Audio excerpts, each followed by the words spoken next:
G'day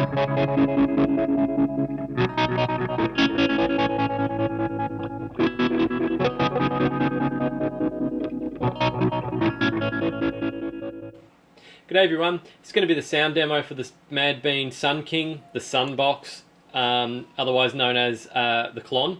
And I'm going to put it up against a Tubescreamer, and this is actually a Madbean Drunken Dragon. What's a Madbean Drunken Dragon?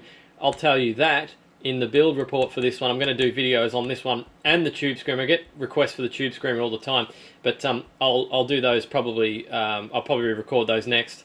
And explain to you what a Madbean Drunken Dragon is. This one's probably one of my favourite overdrives. I've never had these three together, so it's going to be interesting to see if it still comes up on top when it's directly versus a Klon. And I mean, a Tubescreamer is a very easy circuit to build as well. So is the Klon is the extra effort involved with a Klon worth it compared to a Tubescreamer? But anyway, I've done lots of talking about this pedal, so let's just get straight into what it sounds like. And I'll start with the dials at 12 o'clock, and then just mess around with them and just flick between the two. It's going to be an informal sound demo. Here we go.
So in my books, that's three pretty similar overdrives. They've got subtle differences between the three. This one's probably the darkest. This one's probably somewhere in the middle. This one's probably got more top end. It's got a bit more sort of top end crunch. It kind of sounds like. They all sound good in their own right. It's difficult to pick a winner between the three. I tend to gravitate towards this one the most because I kind of like the darker sort of sounding overdrives. And then next I'd probably go for this one because it sounds like it's got a bit more gain and it's got a bit more character to it, I guess you could say. Whereas the Tubescreamer, it kind of just sounds like... It sounds good, don't get me wrong, I think it sounds good. It just doesn't stand out. I think that's what the problem is. It just sounds like a very sort of safe overdrive, I guess you could say, which is kind of what it is, I guess. But, you know, well, these two are probably the simplest to build. I mean, this is a complicated pedal to put together. Well, in my opinion, it's a complicated pedal to put together.